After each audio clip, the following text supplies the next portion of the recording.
Hello, welcome to Georgetown. I am so sorry that I couldn't be there with you in person, but my name is Samantha Berner, and I serve as Georgetown's Title IX Coordinator and Director of Title IX Compliance. I've been invited today to talk to you a bit about the university's policy on sexual misconduct, as well as the resources and supports that are available to you and the community should you ever need to utilize them. Now, the goal of this presentation is for you to walk away with an understanding of the basics around sexual harassment and sexual misconduct, understand Georgetown University's commitment to ensuring that you all can engage in our community in a respectful, safe, and supportive way, and to understand the resources, supports, and processes that are available to you. Now, as we look specifically at Georgetown, Georgetown has a policy on sexual misconduct, and this really stems from the notion of Title IX. And for those of you that aren't familiar, Title IX is a federal law that prohibits discrimination based on sex by any federally funded educational institution. And essentially what this means is because Georgetown is in receipt of federal funds, that is one of the laws and regulations that we are required to comply with. And when you hear the phrase sexual discrimination, sex discrimination, what that really is including is discrimination based on sex, gender identity, sexual orientation, and it encompasses both sexual harassment and sexual violence. And so with that in mind, Georgetown developed its own policy on sexual misconduct. And so you'll hear me use the term sexual misconduct quite a bit as we move forward in our discussion.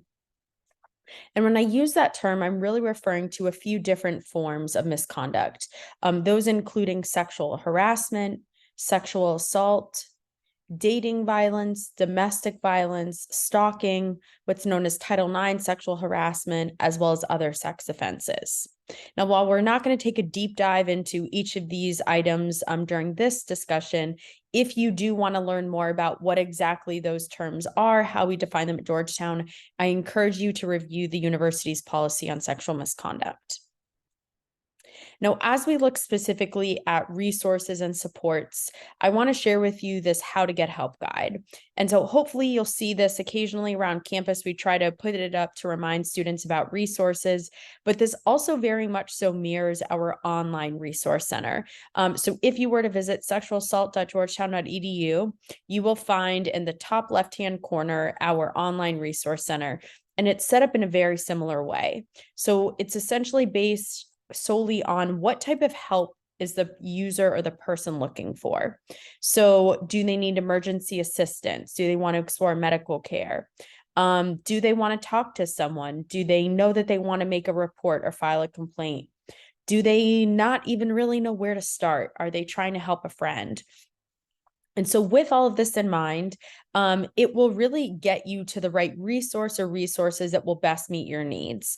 And so as we look specifically at the talk to someone, this is a really great opportunity to explain to you a bit about how we not only offer support at Georgetown, but also where there might be some limitations.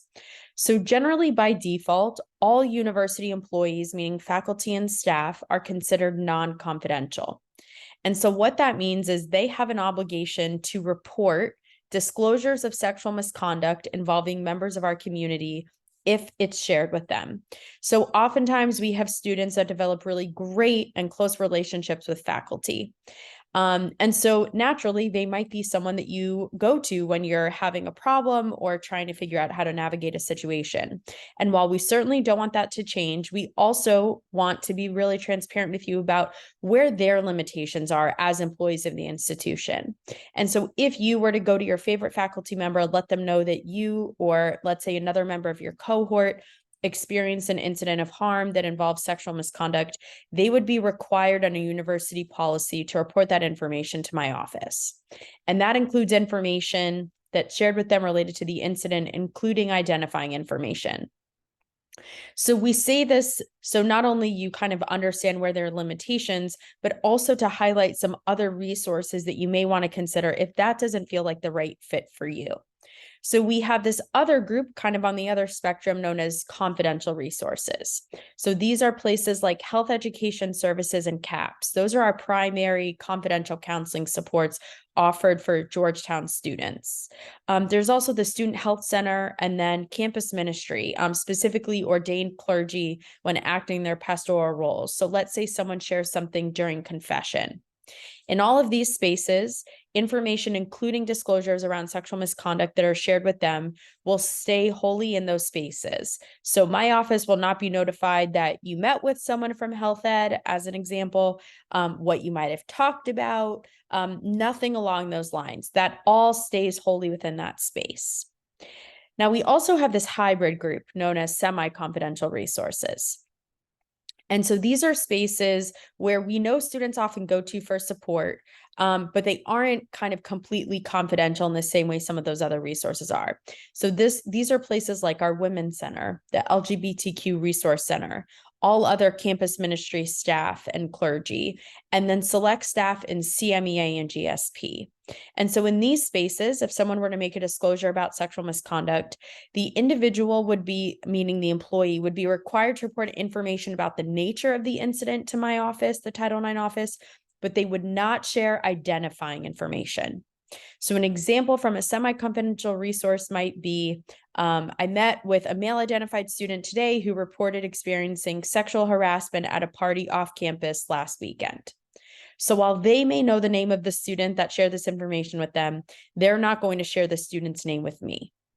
And so that is kind of a general overview of how we break down resources and confidentiality at Georgetown. If you have questions, I always encourage you to ask someone before sharing information. While we certainly want to know what's happening on our campus, we're also not in the business of trying to trick you into sharing information that you're not ready to share. So if you are struggling and you go to your favorite faculty member and you don't remember whether or not they have an obligation to report, it's okay to just ask them. They might say, yeah, you know what, I do have an obligation. Can I get you connected with a confidential resource? Health Ed is really great. Let me get you connected with them. Don't be, shy in terms of asking to make sure that you retain power of your own story or information. We want to make sure that you understand what the limitations are and what the expectations are before you share anything, particularly of this type of nature. If you are ready to have a conversation directly with the Title IX office, you can reach out to either Dean Snyder, who serves as the Deputy Title IX Coordinator for graduate students, or you can reach out to myself. We are both happy to talk with you to understand what's going on, how we can help, what type of supports we can offer, and then really understand what your needs are. As I'll mention in the next slide, our approach really is around making sure we're meeting your needs and understanding that each survivor or victim, the person impacted by harm, has their own experience. So not everything is a one size fits all. And so we want to make sure that we have a process that allows for that flexibility so that way we can provide support based on each individual's needs. So I've talked a lot about making a report or obligations to report, but what does that really mean? So essentially, a report to the university is when someone lets us know that a member of our community, whether that's a student, a faculty, a staff member, has been in some way impacted by sexual misconduct. They might have been the victim, they might have been a witness, they might be the alleged perpetrator. Whatever it is, someone within our community is somehow involved in an incident of sexual misconduct. Now, when these disclosures come in, they can come in from a variety of ways, these reports. Someone may have disclosed to someone with a mandatory reporting obligation like we just talked about. They might reach out directly to either myself or one of the deputy Title IX coordinators to report the information, or they might choose to submit a report online. Now, our online reporting system is not only, designed to be easy to use for anyone, but it also allows for anonymous reporting. So let's say you yourself experience an incident of harm, or maybe a friend shared that something happened, or maybe you witnessed something, and you aren't quite sure if you're ready to identify yourself or maybe the name of your friend, but you just want there to be a record that something happened. Maybe you'll refer to it later on. Maybe you just want the university to know, hey, something's going on, in this area of campus or in this cohort, whatever it is, you want to share some information. You can do that through this form. Even if you aren't ready to share all of the information or your name, you can at least let us know what's happening. So we really encourage you to be in communication with us, even if that doesn't mean you're ready to share the whole story. Now, when this information comes into the Title IX office, assuming that we do have identifying information, either a reporting individual who may or may not be the victim or survivor, or let's say we have their survivor's information, either myself or one of the deputies will then reach out to that individual via email. We're going to introduce ourselves. We're going to share information about the confidential counseling supports like health ed and CAPS that are available. We're going to let them know that there are supportive measures that are available, and we're also going to share information about our formal complaint options. Once we send that email, it is completely up to the survivor what happens next. And that could include no response at all and that they don't want anything more to happen. And I emphasize this because we don't want students to feel as though there's a fear that if there's a report made, that automatically triggers a bunch of other things to happen.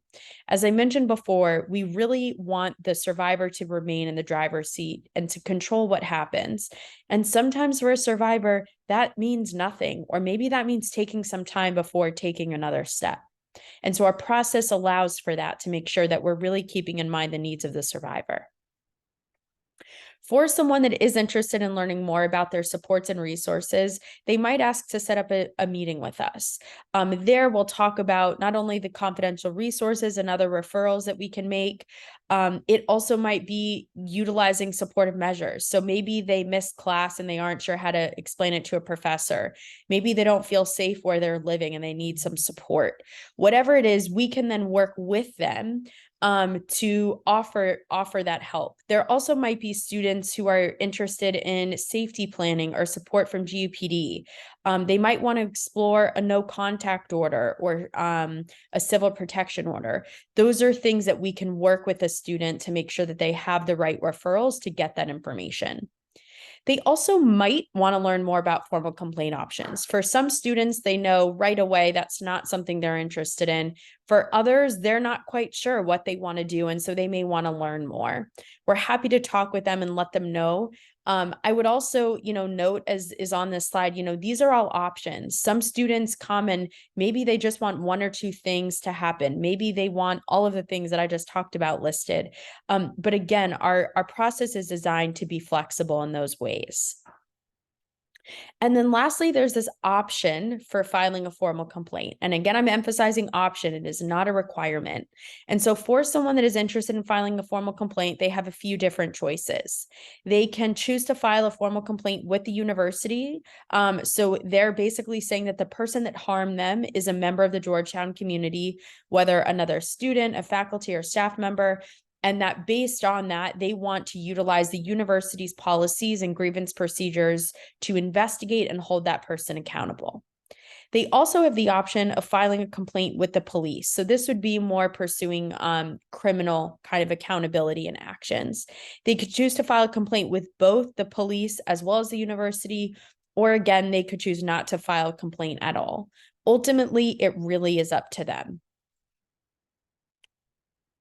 I also want to note that we have a policy on non-retaliation. And this is really important because especially, that we often see in graduate student context, there's a lot of fear around if I make a report or if I file a complaint, I don't want to experience retaliation. I'm worried about what impacts this could have on me now, in my future, in my program. And so I want to make sure that you all know that we have policies to ensure that retaliation doesn't take place. And if you have concerns that it might be, that there are ways for us to investigate and make sure that we're holding individuals accountable if they are engaging in retaliatory behavior. So please note that if you ever have questions or concerns in these spaces, we are more than happy to talk with you about those and figure out ways to make sure that you do feel more supported and that there's a plan to make sure that we aren't in any way allowing you to experience retaliatory conduct. So let's talk about a few case scenarios. So Taylor is a student who has recently met a peer from their program, Alex. At the beginning of the semester, Taylor comments on the attractiveness of Alex's first day outfit. The following week, Taylor asks Alex if they're single and remarks that maybe they should become a little more, quote, social at Georgetown because they seem very tense in class. Other students who were present began laughing. Yesterday, Taylor touched Alex's back when they opened the door for them. So for the next few minutes, I want to encourage you to kind of think about and discuss the following questions with a few peers around you. So thinking back to kind of what we've talked about thus far, what options does Alex have regarding kind of what they've experienced? Do you think that this potentially rises to the level of being considered sexual harassment? Would anything about your opinion change if you learned that Alex was a man and Taylor was a woman? What happens if they happen to be the same gender? Are there ways that a bystander could have been supportive in any of these situations? And how could the department or program be a more welcoming and inclusive environment for Alex as well as other students? So if you'll take just a few minutes to think about this, and then we can kind of come back together and move on to our next scenario.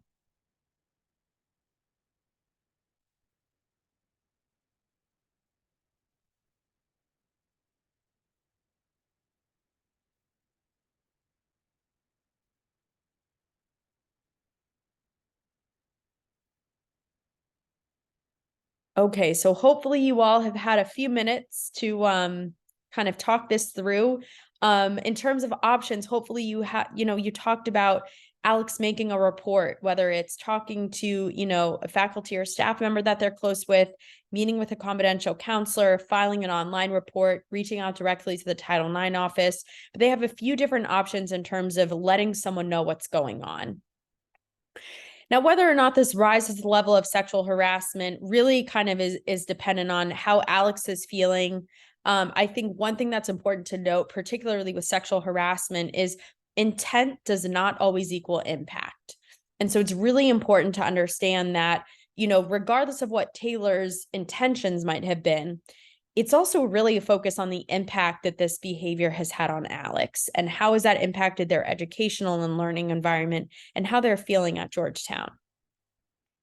Now, I think it's interesting as you'll notice, we used the case scenario, we used, names where it could really be anyone. We used, pronouns, they, them, to make sure that we weren't necessarily assuming who these individuals are. But in past conversations, it has been helpful to kind of think about, do you think about this conduct differently depending on who the individuals are? And so it's something to just reflect on and really think about in terms of the impact on Alex could be the same regardless. And so, should that then change anything from your perspective as someone looking at the situation? In terms of a bystander, I think one thing that's always critical with any sort of bystander intervention is always making sure that the bystander themselves feels safe and comfortable intervening.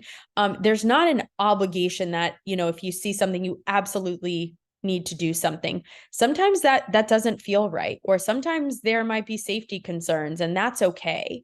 But if there are situations where you're seeing things that don't quite look right, and you do think that you have an opportunity to kind of get involved, you really might be helping someone. Maybe you aren't sure if something is problematic. You could do a simple check-in. Maybe you're at a party and you aren't quite sure how to read a situation. You could ask someone, hey, do you mind coming to the bathroom with me, or showing me, hey, where did you get that drink? And maybe they're totally fine and they're like, yeah, the bathroom's over there. Like, I'm going to stay here and talk to this person. Or they might be like, oh my gosh, I would love to show you where the bathroom is. And so maybe they'll walk with you. And they might be grateful that you kind of helped them get out of a situation that might have been making them feel uncomfortable. I think also, a lot of times we see comments made and our initial reaction is to laugh. Because, maybe someone was trying to make a joke, even though we didn't find it all that funny. But, in the example we gave, Taylor made this comment and clearly Alex was uncomfortable. And then others around started laughing. And maybe a friend could have stepped in and been like, I don't really get it, Alex, or Taylor, that feels kind of inappropriate. Or, who are you to make a comment like that? And sometimes calling them out, whether it's in the moment or later on, can be really helpful. And I think also just generally, as you think about the department, the program, the cohort that you're becoming involved in, this is a really great opportunity for you all as a group to think about, what are the expectations we want to have for each other as we kind of start this venture together? You spend a lot of time together. You're, together for extended periods of time. You might be together in class, outside of class. What are general expectations of professionalism, being peers to one another, supporting each other? What does that look like? And I think sometimes taking a few minutes to really think about that as a group can be really helpful, not only right now in the moment, but even moving forward as you're building relationships with one another. So let's talk through one other case scenario. So during an off-campus happy hour with other students in the program, Sam offers to buy Chris a drink and they politely decline. Later, Sam mentions to their friend how attractive Chris is, with other students overhearing. That night, around 1 a.m., Sam texts Chris asking about a group project, and then soon turns the conversation into inviting Chris over to watch a movie. Chris says no, and Sam responds, "Oh, don't be such a bore." So once again, just take a few minutes to think about and discuss the following questions. So how do you imagine that Chris is feeling the next day in class following this exchange? And what are some options for Chris in terms of support?